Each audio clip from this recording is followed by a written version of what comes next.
والصلاة والسلام على سيد الأنبياء والمرسلين وعلى آله الطيبين وعلى أصحابه أجمعين. بسم الله الرحمن الرحيم. باب ما جاء أنه يأخذ لراسه معا جديدا. باب دې په بیان د دې کې چې د سر د مس دپاره به نوې اوبه راځي، په زوړ لوندوالي به کفایت نه کوي. یو درې خبرو ته خیال لرئ. اول بیان د مذاهب د علماء ته په مسئله د باب کې، دویم په بیان د ادلو کې، دریم په ترجیح د مذهب حنفی مذهب منصور کې.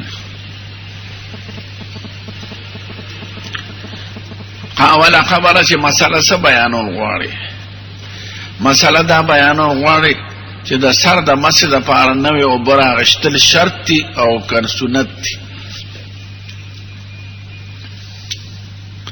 دا درې واړه امامان وایي چې دې ته تعبیر په اکثر اهل علم سره کوي چې نوې اوبه د سر دپاره دا شرط دی. نو په زوړ لوندوالي کې د مسح د سر وکړه، مسح د سر کېږي نه. زمونږ مذهب دا دی چې سنت دی. که لاس باندې لوندوالی وي د مخه غپاتې د لاسونو، نو مسح دې پې کېږي، خو اولا دا ده چې نوې اوبه راوالی. او که لاس بلکل وچ وي نو بیا اوبه راغشتل فرض دی. نو په وخت د بلت سابقه کې چې د لاسونو د مخ بلت وي، هغه وخت کې اوبه راغشتل سنت دي. او که بلت سابقه نه پاتې نو بیا اوبه راغشتل زمونږ په مذهب کې شرط دي. چې څوک اوبه راغشتل شرط وایي، د هغې څه دلیل دی؟ دا لومبی روایت د هغوی دلیل دی او باب یې په هغې کېښود. بیا زمونږ کوم دلیل دی، ورپسې دویم دلیل ته چې اشاره کوي دا زمونږ دلیل دی. ښه لومبی د هغوی دلیل ووایه. عبدالله بن زید بن عاصم المازني چې راوي د حدیث د وضو د حضور مبارک دی، دی وایي انه را النبي صلی الله علیه وسلم ما سید الکائنات لده توضع شعره مې وکړو وانه مسح راسه بماء، او د مسح د سر وکړه په اوبو غیر فضل یدیه، علاوه وي د هغه زیاتي اوبو نه چې په لاسونو وي. فضل هغه زیاتي اوبو ته وایي چې د مخکې نه لوندوالی پاتې، نو علاوه د هغې لوندوالي نه نوې اوبې راواغشتې. نو دا دلیل د دې چې مسح د سر دپاره نوې اوبه راغشتل ضروري دی. زمونږ څه دلیل دی؟ قال ابو يسوع هذا حديث حسن صحيح.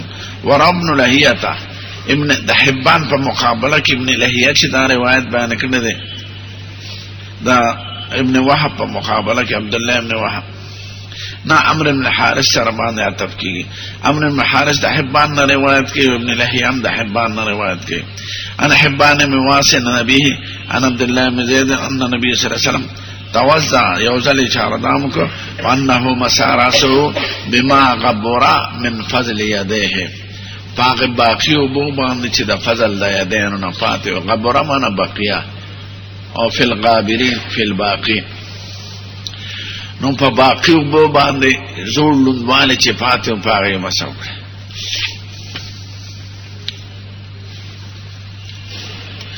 نو دا لومبی روایت د عمرو بن حارث د دوی دلیل دی چې سید الکائنات براغشتی دی. او دا دویم روایت چې حضور مبارک یو ځل په بقیه لوندوالي د لاس باندې مسح د سر کړی. دوی زمونږ د حدیث نه دا جواب کوي چې دا حدیث ضعیفه دی، ځکه ابن لهیعة کاکا څه دی؟ ابن لهیعة ضعیف فی الحدیث، دا مخکې تیر شو. او امام ترمذي په حکم لګی دی وایي دا لومبی روایت د عمرو بن حارث د حبان نه صحیح دی، ځکه هغه په بېشمارو طریقو نقل دی چې حضور مبارک د سر دپاره اوبه راغشتې دي. او دا دویم حدیث چې دی ضعیفه دی، نو د احنافو دلیل ضعیفه دی او د نورو علماو دلیل قوي دی. دا د دوی د بحث خلاصه وه. نو روایت د ابن لهیعة زمونږ دلیل دی او روایت د عمرو بن حارث دلیل دی. ترجیح د مذهب سره مونږ وایو دوه جوابه یاد لرئ. اول دا که دا روایت د بما غبر فضل یدیه معنی صرف د ابن لهیعة نه نقل وي، نو بیا هم ټیک ته ضعیفه ده. دا په صحیح روایاتو کې ذکر دی بفضل ما ان کان علی یدیه پزیاتی وبو باندې چې د پلاس باقی پاتې وي. نو زمون مذهب پدې چې یوازې د لهیان نه د نور راویانو نقل له او په جدا الفاظ سره یاوا دیم دا چې زمون مذهب حق پدې منصور پدې چې موږ په دواړو روایت عمل کوو او براغشتل نه خو موږ سنت ګڼو.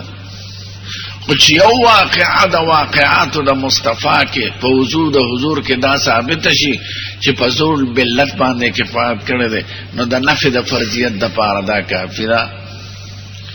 لومبي روایت زموږ د مذهب نه خلاف نه دی چې حضور به نه یو براغشتي موږ هم وایو. خو که په یو حدیث کې دا ثابت شي چې حضور مبارک په زور ډونوالي کفایت کړی معلومه دا شرط چې نه یو براغشتل فرض نه دي کني دغه او دس به نه کیږي. او بشمار واقعاتو کې دا راغلي دي چې حضور په زور بلت باندې کفایت کړی دی. نو زمونږ د احناف په دواړو روایتو عمل له او د دوی په یو روایت عمل دی په بل روایت نشته. دا دوه وجې شو. درېمه دا چې دا عمل د مصطفی نقل له څه امر یې خو نه دی کړی. عبد الله ابن زید ابن عاصم مازنی دا نقل کړی چې حضور مبارک نه یو برا واشته. دا عمل لیکو فعل لیکنه عمل خو دلالت په سنتیت کوي په فرضیت او په اشتراط نه کوي. دغه او داس کې خو مزباز هم نقل له او دغه او داس کې خو استنشاق هم نقل له هغه خو فرض نه دی عمل د مصطفی دی. نو دا حدیث فعلی دی عملی دی. عمل خود دلیل د شرطیت نی که امر کړي امت ته نو به وجوب معلومه ده. فعل د مصطفی ده نو فعل دلالت په سنتیت باندې کوي نه په اشتراط باندې. د دې وجه زموږ مذهب اوفق په سنت په فعل باندې زموږ هم په دواړو روایتو عمل او دغه جمله په نور روایتو کې راغلي ده. دریم دا چې زموږ په دواړو حدیثانو باندې عمل دي او غیر اشتراط معلومون دا استدلال ضعیفه ده. فعل دا مصطفی دلیل دا اشتراط خونه کنی حضور بسم اللہ لدا غلای کرده استنشاق بی کرده بیخ بدا طول فرس والعمل على هذا عند اثر علم اکثر علی علم قده که دا نور حکم ذکر نکا چه سنگا پی عمل کئی آغی شرط وی ان یاخذو لراسی ما جدیدا او بنوی براره دا یاد در زمون فقهای کرام وی دا غلندواله ده چه دا مخو دا مختی وینځه کړ به لاسونه وینځه او زور لونواله دې په پاتې په دغه لونوالي کول شي او کنه د بل اندام نه د لونواله راوښت ابه دې په سر ما څوک نو مسنه کیږي. دا شان ورشا سه وي عرفي شدي کې به لیکلي تاسو نو که د لاسونو د مخه لمت دوی وای چې دا په مستعمل وبدي لاس او د سر نه چې وب په دې خو مستعمل وبدي نو مستعمل وب باندې څنګه مسح کوي. نو د دې په جواب یاد لري یو الزامی او تحقیقی. الزامی جواب دا دی چې تاسو په نسخه مستعمل وب طاهرم دي طهورم دي نو تاسو د خپل مذهب مطابق په موږ اعتراض کولای نشئ. یعنی خپل مذهب دل تفریق دی ځکه دوی ورته طاهرم وای او مطهرم وای چې نجاست یې سپکی نه زمونږ په نس طاهر دي مطهر نه دي. الزامی جواب دا دی چې تاسو کوم مستعمل او بو تفاکه وای په پاکو بو باندې موږ مسوکړه تاسو را باندې څنګه اعتراض کړ. د الزامی جواب دیم تحقیقی زمونږ په نس دا دی چې وب علی مستعمل ګرځي چې د اندامونو نو سسیږي او محل د قرار ته ورسیږي ناغه مستعمل وبوي او چې کوم لاسونو پورې نختی دا مستعمل وبندي.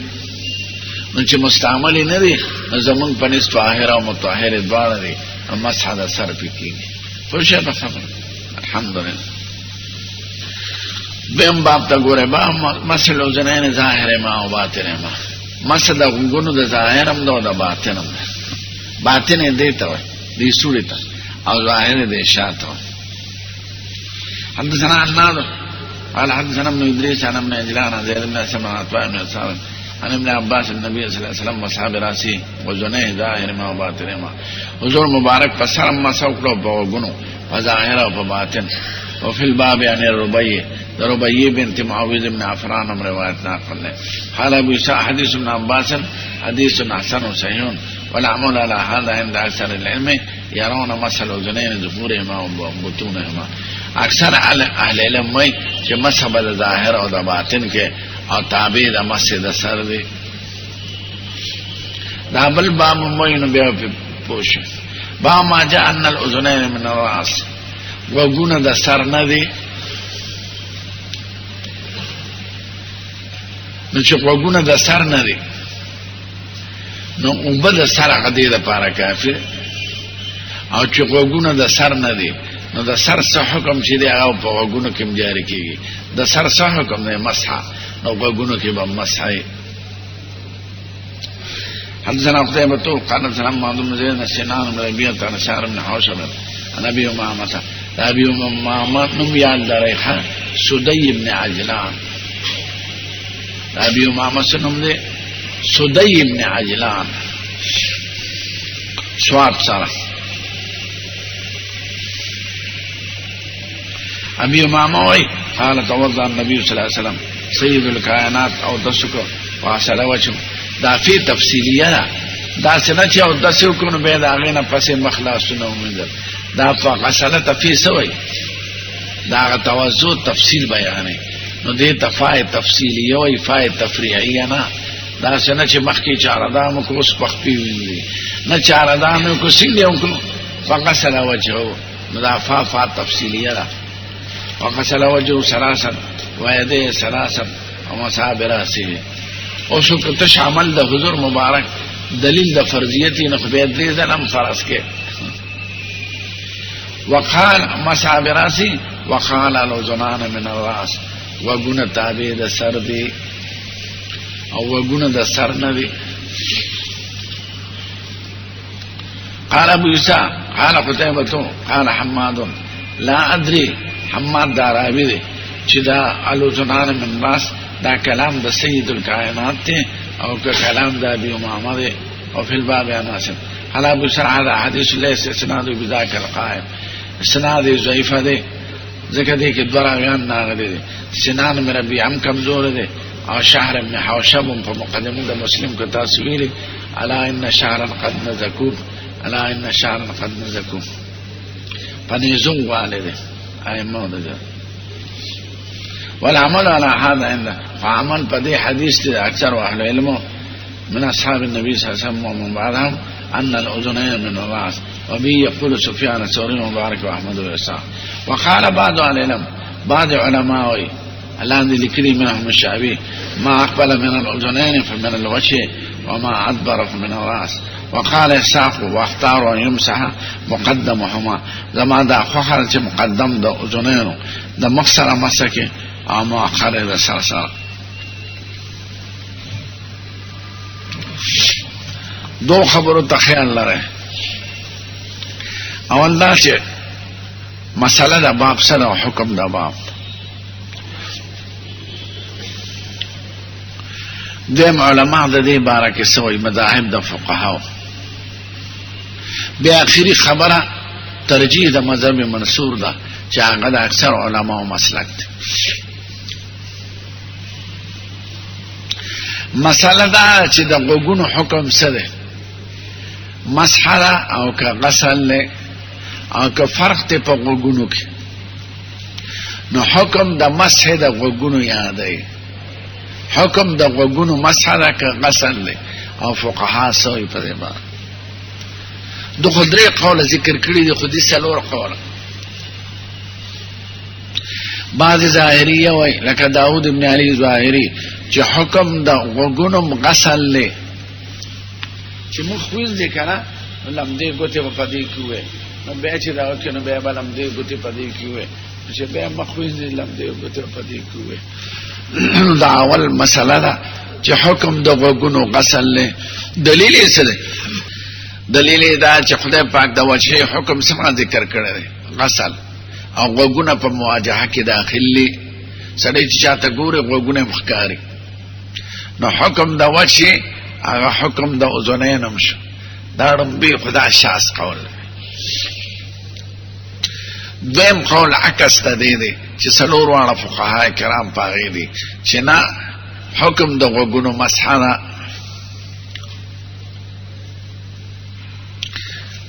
د ظاهر او د باطن د دواړو او حدیث ظاهرا په دې دلالت کوي. دریمه د شعبی صاحب ته نقل کړل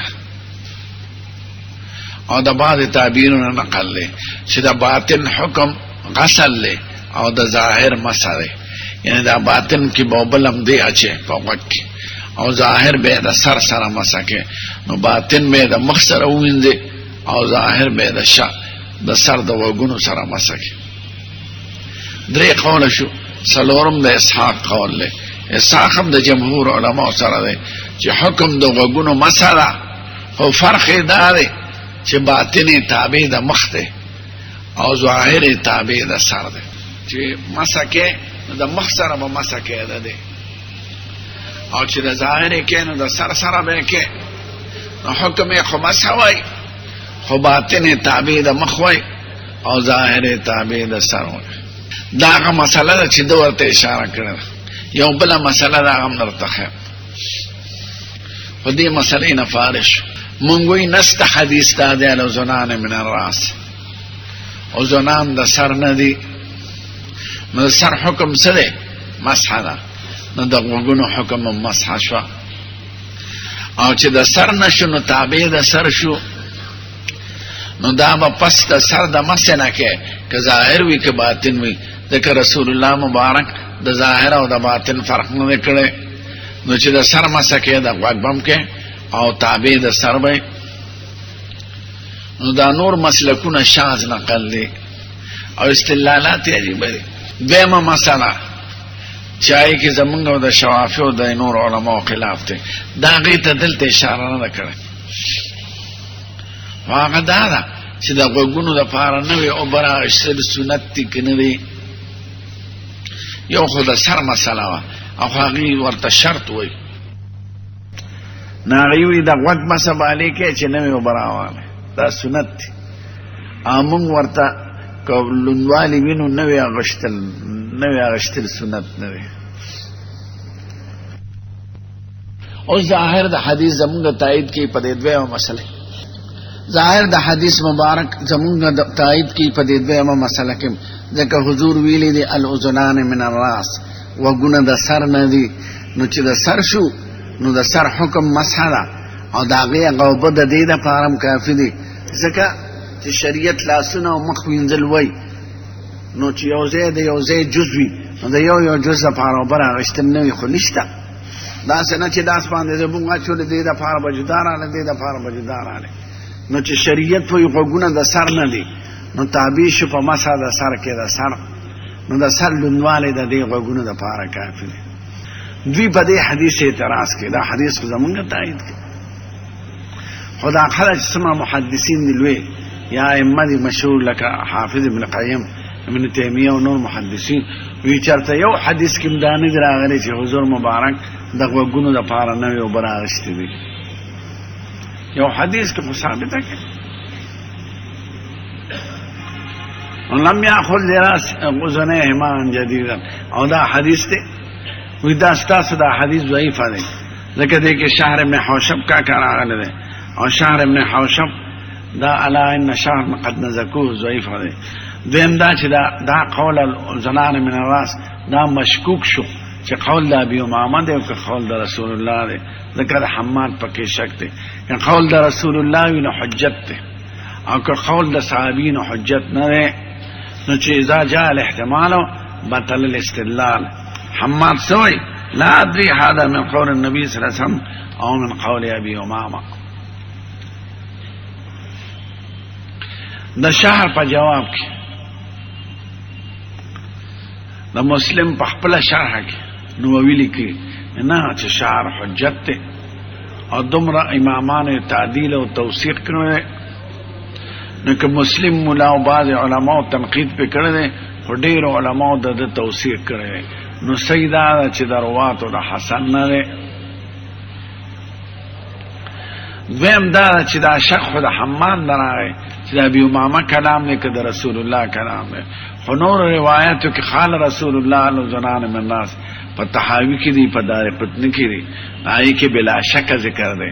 نو چې چا بلا شک ذکر کړی دی هغه کلام زیات حجت ته په نسبت د مشکوک سړي دا مشکوک په منزله د عدم کا. نو چې دا روایت یقینا مرفوع د حضور مبارک نه ثابت شوی دی نو شک دا غي تضعیف نشي راوسته. نو خلاصه دا شو چې شهر ابن حوشب روایت په خپل حق ترمذی مولا په کتاب دویم جلد کې مناقب کې شهر ابن حوشب پکې راځي او په حدیث باندې حکم لګول دی هاذا حدیث حسن صحیح. نو د شهر ابن حوشب حدیث حسن صحیح وي.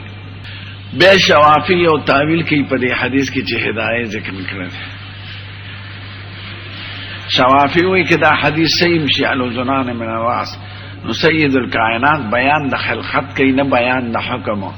یعنی دا خلقو تخی چې وقت پسر وګونه پسر کی دي دا نه وی چې د وګونو حکم مسحره او دا نه وی چې وقت لنه بو ضرورت نشتا دغه بیان د امور خلقیه او تکوینیه او کړه وګونه پسر کی دي. نو هدايه ملافرت کوي چې نه حضور خو پیغمبر دی دا احکامات او خبره د باب د تشریح نه دی د دې بیان ته څه ضرورت دی چې وګونه پسر کړي دا خو معصوم ته معلومه. نو پیغمبر بیان د خلقت کوي احکام بیان دی باندې خار مولا وو د تبلیغي بزرګم بيپیږي چې وګونه کم ځای کړي سر کړي. نو حضور پاک د دې بیان د پاره راغلو چې خلکو ته دا خو چې وګونه پسر کړي دا پسینه کې نه دي دا بسو کوی کنه د احکام د پاره او مخکې عمل ذکر کیږي چې سید الکائنات مسوکړه د سر او به دا وی چې وګونه معلومه ده چې بیان د حکم کوي سید الکائنات نه بیان د خلقت. نو حکم دوارو کې زمونږ تایید وکړو یو دا چې حکم مسح ده خدا خود جمهور امت مسلک ته. دویم زمونږ تایید په دې دویمه مسله کې مراغه چې دا وګونو د پاره نوې او براغشت نه دی راغلی ځکه دا جز د سر شو. نو د سر هغه بولدواله دا د وګونو د پاره کافی دی. او دوه احکام ته معلوم شو او د حماد شک انور راویانو په یقین باندې بدل کړو.